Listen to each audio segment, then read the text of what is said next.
8'de sağlık kaldığı yerden devam ediyor. Bugünkü konuğumuz uzman diyetisyen Emel Unutmaz. Hocam hoş geldiniz. Hoş buldum, merhabalar. Teşekkür ederim. Çok teşekkür ederim, sağ olun. Nedir bu ortoreksia?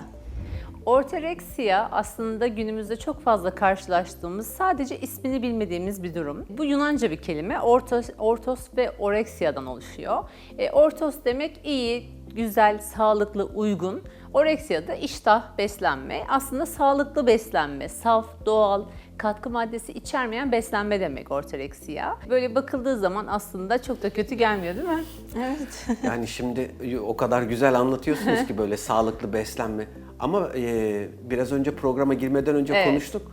Bununla ilgili bir takım sıkıntılar da var. Neden zararlı? Bir tık ötesine geçmemek lazım aslında. Ortoreksiya nervosa dediğimiz zaman sağlıklı beslenme takıntısının içine girmiş oluyoruz. Yani bu bireylerde sosyal yaşantılarını zorlayan, kötü gıdaya hiçbir şekilde tahammülü olmayan, sağlıklı gıda bulamayacaksa ortamlara katılmayan, kendini sınırlayan insanlar haline geldi.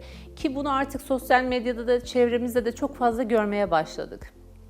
Şöyle düşünün, bir arkadaş toplantısındasınız, bir yere yemeğe gideceksiniz. Ortoreksiyalı birey oraya gelemez çünkü o yemekleri yiyemez sağlıklı bulmadığı için.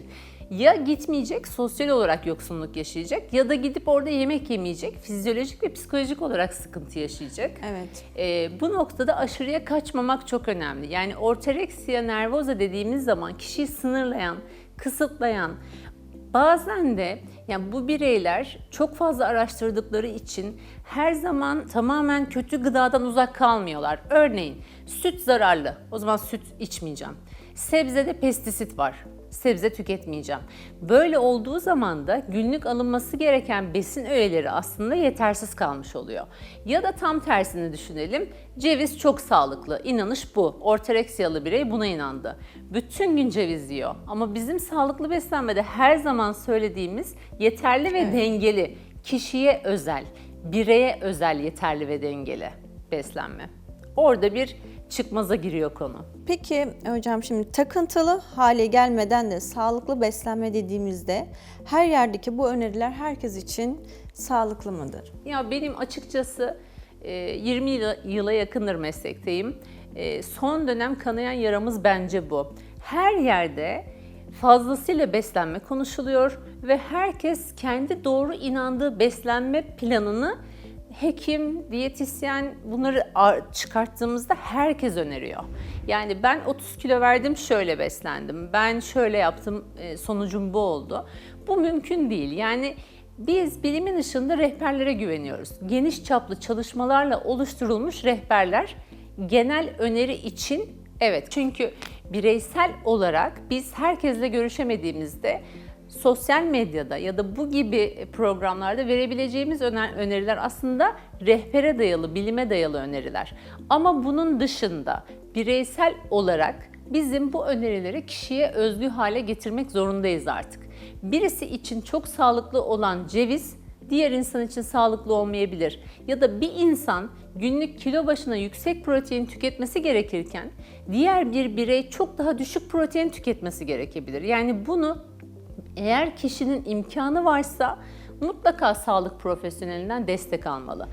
Diyelim imkanı yok. En azından kan parametrelerini takip edip kendi beslenmesine biraz dönmesi lazım. Yani Ayşe'nin, Fatma'nın ya da televizyondaki ya da sosyal medyadaki önerilerden ziyade o önerileri tabii ki alsın, süssün ama kendisindeki cevabı da mutlaka bakması lazım. Artık önerilerimizi çok imkan varsa bireyselleştirmek çok önemli. Yani o kişiye özel öneriler. Şimdi bizler mikrobiyota testleri çok duyuyorsunuzdur artık. Genetik testler. Biz bu testler doğrultusunda insanların beslenme planlarını oluşturmaya başladık. Herkesin buna imkanı olmayabilir. O zaman kişilere ben mutlaka bir beslenme günlüğü tutmasını öneriyorum. Kendi danışanlarımda da öyle. Diyelim ki genetik test yapamıyoruz. O zaman reaksiyon takip etmemiz lazım. Mesela işte son dönemin popüler konusu aralıklı oruç. Hepimiz için mi iyi? Ya da ketojenik diyet herkes için mi iyi? Bunu kişinin mutlaka deneyimlemesi, sonucunu kendinde yorumlaması lazım. Belki abisi için, kardeşi için çok iyi gelen o diyet, onun için uygun değil. Evet. Onu gözlemlemeden ezbere, ona buna iyi geldi diyerek diyet uygulamak kişiyi gereksiz besin öğesi eksikliklerine götürebilir. Hiç faydası olmadığı için de psikolojik olarak ben iyi değilim, ben iyi yapamıyorum duygusu oluşturabilir. O yüzden bizim biraz daha kendimize dönüp, kendimizi gözlemleyip kararları öyle vermemiz gerekir diye düşünüyorum. Peki bu genetik test, biraz önce bahsettiniz ya da mikrobiyota testleri. Evet. Bunlar nedir? Bunların yani kişiler bunu yaptırdıklarında ne kazanacaklar, ne öğrenecekler? Ya müthiş bir pencere açıldı aslında bizim için. Çünkü dediğim gibi biz rehber önerilerini herkes için sunuyoruz. İşte zeytinyağı ağırlıklı beslenelim, sebze ağırlıklı beslenelim, işte kuru baklagiller protein kaynağı olsun ama bireye döndüğümüz zaman biz geçmişte ne yapıyorduk? Yaş, boy, kilo ve kan parametrelerine göre bir beslenme planı oluşturuyorduk kişiye. Öyle bir hesaplama yapıyorduk. Şimdi işin içine genetik testler girdi. O genetik testlerin sonucunda bize diyor ki bu kişi düşük protein tüketmeli. Yani benim kilo başı 1 gram protein hesabım onun için uygun değil diyor. İşte diyor ki şu grup vitaminler emiliminde problem var, mutlaka dışarıdan destek yapması gerekiyor. İşte diyor ki aralıklı oruç onun için uygun değil. Diyor ki kolajeni o vücut metabolize edemiyor. Şimdi herkes bir kolajen derdinde, herkes bir şeyler kullanma derdinde. İmkanı varsa açıkçası ben test diyorum ama yoksa deneme yanılma yolunu öneriyorum. Mesela 3 ay kolajen kullanın, cevabına bakın. Eğer vücudunuzda zaten iyi bir reaksiyon görüyorsanız eklemlerinizde ne için kullanıyorsa cildinde, evet bu sizin metabolize edebiliyorsunuz. Ama bunun kısa yolu, kolay yolu işte bu testler. Mesela mikrobiyota testi.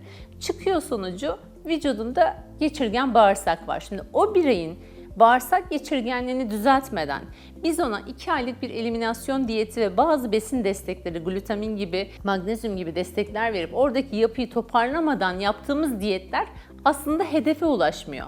Biz önce ortamı toparlıyoruz, sonra sağlıklı beslenme önerilerini işin içine katıyoruz. Yani bu mikrobiyota testi de genetik testlerde bütüncül bakılması gereken hekim, diyetisyen, hatta stres faktörü çok önemli. Psikolog, fizyoterapist hepsinin bir arada çalışması gereken konular. Aslında bu beslenme bizim, ben hep şöyle söylüyorum, hastalıklara karşı elimizde birkaç güç var. Beslenme de bunların en başında. Yani biz genetik faktörümüzü değiştiremeyiz. Zaten %10-15 etkili. Çevresel faktörü mesela bizler İstanbul'da yaşıyoruz. Ne kadar değiştirebiliriz? Değiştiremeyiz ama bizim güçlü silahımız beslenme, egzersiz ve stres yönetimi. Evet. Hocam son olarak sizin sağlıklı beslenmeyi önemseyenler için önerileriniz nelerdir? En önemli önerim çöp bilgiden uzak durmaları, kendilerine her duyduklarını uygulamamaları. Onun dışında mikrobiyota artık tüm kongrelerin ana konularından bir tanesi. İyi bakteri sayımızın yüksek, kötü bakteri sayımızın düşük olması gerekiyor. Bunun öncül koşulu da sebze ağırlıklı beslenmek. Yine kişiye özel ama. Yani bunu kendini gözlemleyerek yapması gerekiyor ya da mikrobiyota testleriyle karar vermesi gerekiyor. Onun dışında paket ürünlerden, bu bildiğimiz aslında bunlar basit gibi duran, bu fizyoterapinin önerileri de hep basit durur ama uygulamada çok etkindir ya. Beslenme önerileri de aslında öyle. İnsanlar ya bunları çok duyduk gibi bakıyorlar ama bu basit, sürdürülebilir öneriler kişinin sağlıklı yaşamını sürdürmesi için çok çok önemli. Bağışıklık sistemini güçlü tutmanın ön koşullarından biri beslenme ve uyku. Lütfen gereksiz yere besinleri etiketlemeyelim. İyi gıda, kötü gıda, yasaklı gıda. Bu ayrıca çocuğu olan bireyler için kesinlikle önerim. Çünkü o çocuklar o sofrada sürekli iyi kötü besin etiketleyerek büyüdüklerinde çok ciddi psikolojik problemler yaşamaya başlıyorlar. Her besini yemeye çalışalım. Mevsimindeki her besini tüketmeye çalışalım. İşlenmemiş, doğru yöntemlerle pişmiş haliyle. Uykumuza dikkat edelim. Egzersiz basit ve sürdürülebilir. Her zaman için basit ve sürdürülebilir adımlar atmaya çalışalım. Biz Türkiye'de çok hızlı hareket ediyoruz diyet konusunda da. Gidip bir ay sonra 10 kilo vermeyi bekliyoruz. Yurt dışında gerçekten insanlar 1-2 ayda sadece buna niyet etmeye başlıyorlar. Evet ben hayatımda beslenmeyi değiştirebilirim demesi 1 ay sürüyor. Türkiye'de biz 1 ayda bambaşka bir insan olmaya çalışıyoruz.